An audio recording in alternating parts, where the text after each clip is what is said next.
Section 1. Beirut under fire. The city, once a beacon of culture and history, now finds itself at the epicenter of a devastating conflict. Written by Robert Fisk, Pity the Nation, Lebanon at War. This book chronicles the harrowing experiences of a nation caught in the throes of relentless warfare. The streets of Beirut once echoed with life. Bustling markets, vibrant communities, and the hum of daily life painted a picture of resilience and hope. Now they tremble under the weight of bombs. The once lively streets are now battlegrounds where the echoes of laughter have been replaced by the deafening sounds of explosions. Israel, in a show of force, has unleashed its military might on the Lebanese capital. The skies over Beirut are filled with the ominous presence of military aircraft, a constant reminder of the conflict that rages on. Buildings lie shattered, monuments to a peace that feels lost. The architectural marvels that once stood tall are now reduced to rubble, symbols of a bygone era of tranquility. The air is thick with smoke, the stench of explosives a grim reminder of the ongoing assault. Every breath taken is a reminder of the peril that looms over the city. This is not a surgical strike, it is a city under siege. The relentless bombardment spares no one, turning homes and lives into mere statistics in a brutal conflict. The world watches, a mix of condemnation and concern echoing across the globe. International leaders debate and discuss, but for those on the ground, these discussions offer little solace. But for the people of Beirut, there is no time for politics, only survival. In the face of such overwhelming adversity, the focus is on finding safety and protecting loved ones. Families huddle in fear, praying for the bombs to stop. The cries of children and the whispered prayers of parents create a haunting symphony of despair and hope. Every explosion is a stark reminder of their vulnerability, of the fragility of life itself. The ground shakes, and with it the very foundation of their existence. Hospitals, overwhelmed and under-equipped, struggle to cope with the rising tide of casualties. The medical facilities, already stretched thin, are pushed to their limits as they try to save lives amidst the chaos. Doctors and nurses working tirelessly amidst the chaos are the only lifeline for many. Their dedication and bravery shine through, even as they face insurmountable odds. Yet even their heroic efforts seem insignificant in the face of such widespread destruction. The scale of the devastation is immense, and the road to recovery appears long and arduous. Section 2. Targeting Hezbollah, a dangerous game. Israel claims its target is Hezbollah, the powerful militant group with deep roots in Lebanon. They point to rocket attacks, to the threat Hezbollah poses to their security. Their bombs, they argue, are aimed at dismantling this threat, at crippling Hezbollah's infrastructure. But Hezbollah, like a phantom, operates in the shadows. Their weapons are hidden, their fighters embedded within the civilian population. Israel's bombs, while intended for military targets, inevitably find other victims. Homes, schools, hospitals, collateral damage in a war that seems to have no boundaries. This is the nature of urban warfare, messy, unpredictable, and unforgiving. Israel's strategy, however, is not just about eliminating Hezbollah. It is about sending a message, a brutal reminder of their military superiority. Section 3. The world reacts, calls for peace. The international community, shaken by the images coming out of Beirut, has responded with a chorus of condemnation. World leaders, diplomats, and humanitarian organizations have all voiced their concern, urging both sides to show restraint. The United Nations, caught in its usual web of diplomacy, has called for an immediate ceasefire. Their pleas, however, have been met with defiance. Israel, determined to complete its mission, remains unmoved by international pressure. Hezbollah, emboldened by its defiance, vows to continue its resistance. Caught in the middle are the innocent civilians of Beirut, pawns in a geopolitical chess game they never asked to play. Section 4. A glimmer of hope, ceasefire on the table. Amidst the darkness, a faint glimmer of hope emerges. Rumors of a ceasefire brokered by international mediators begin to circulate. The details remain shrouded in secrecy, but the mere possibility offers a lifeline to a city on the brink.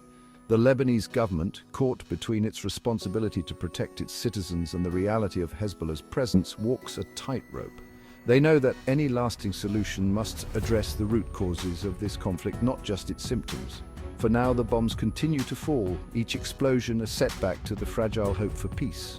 The world watches and waits, praying that this glimmer of hope does not fade under the weight of destruction.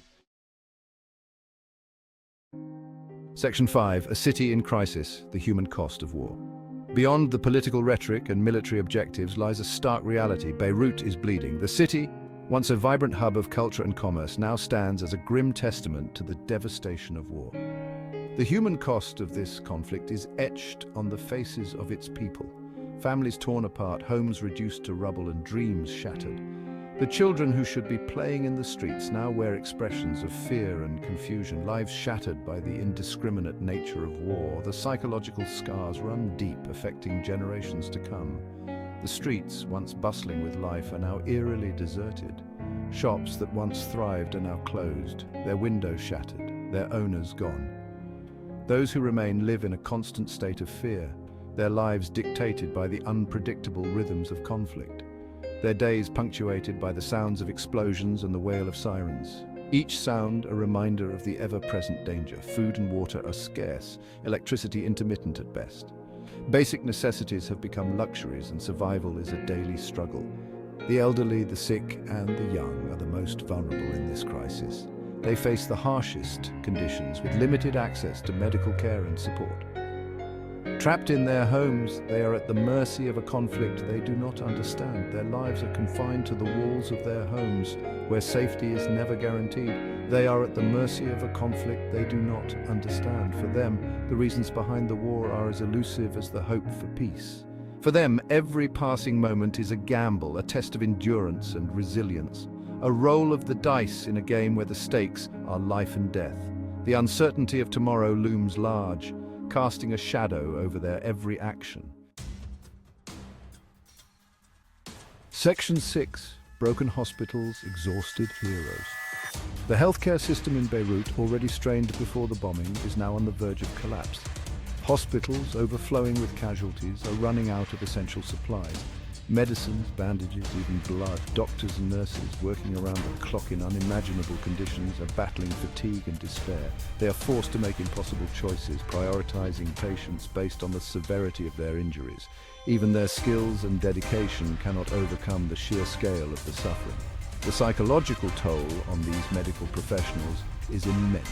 They witness firsthand the brutality of war, the horrific injuries inflicted on innocent civilians. Yet they carry on, driven by a sense of duty and compassion that transcends the horrors around them. Section 7. Voices from the rubble. Tales of fear and survival. Amidst the destruction, stories of resilience and survival emerge. From under the rubble, voices cry out. Desperate pleas for help answered by the tireless efforts of rescue workers. Each life saved is a victory, a testament to the human spirit's ability to endure even in the darkest of times. There are stories of neighbors helping neighbors, of strangers sharing what little food and water they have left. There are stories of courage, of ordinary people performing extraordinary acts of kindness and bravery. But there are also stories of unimaginable loss, of families torn apart, of dreams shattered. These are the stories that haunt the survivors, the wounds that may never fully heal. Section 8. A long road ahead, seeking peace in a troubled region. As the dust settles on the ravaged streets of Beirut, the long and arduous task of rebuilding begins. The city, once a vibrant hub of culture and commerce, now stands as a testament to the resilience of its people. Each brick laid and each wall erected symbolizes not just physical reconstruction, but a collective hope for a brighter future. The physical scars may heal with time, but the psychological wounds run deep. Families have been torn apart, and the memories of loss and devastation linger in the minds of the survivors. The emotional toll is immeasurable, affecting every aspect of daily life. The trauma of this conflict will continue to haunt the city and its people for generations to come. Children, who should be playing and learning, are instead grappling with the harsh realities of their environment. Their innocent eyes reflect the sorrow and uncertainty that pervades their world. The search for a lasting peace seems as elusive as ever. Despite numerous attempts at dialogue and reconciliation, the path to peace is fraught with challenges. Political instability and deep-seated divisions make it difficult to find common ground. The cycle of violence, deeply ingrained in the region's history, is difficult to break. Each generation inherits the unresolved conflicts of the past, perpetuating a legacy of strife and discord. The wounds of history are reopened time and again, preventing true healing. Mistrust runs deep, fueled by years of conflict and bloodshed. Communities that once coexisted peacefully are now divided by suspicion and fear. The barriers, both physical and emotional, seem insurmountable. Yet amidst the ruins, there is a glimmer of hope. Acts of kindness and solidarity emerge as neighbors help each other rebuild and support one another through the hardships. The human spirit's capacity for resilience and compassion shines through the darkest times. The international community, recognizing the urgency of the situation, has pledged its support for Lebanon's reconstruction. Aid organizations and foreign governments are stepping in to provide financial assistance, expertise, and resources. Humanitarian aid is flowing into the country, providing much-needed relief to the displaced and injured. Medical teams are setting up clinics, and volunteers are distributing food and water. These efforts, though crucial, are just the beginning of a long journey towards recovery and peace. Section 9. Conclusion. The recent events in Beirut are a stark reminder of the human cost of conflict. They underscore the urgent need for a peaceful resolution to the Israeli-Palestinian conflict, a conflict that has fueled instability and violence in the region for far too long. The people of Beirut, like countless others caught in the crossfire of war, deserve better. They deserve a future free from fear, a future where their children can grow up in peace and security. The international community must work together to make that vision a reality. The road to peace will be long and difficult, but it is a journey that must be taken. The alternative, continued violence and suffering, is simply unacceptable.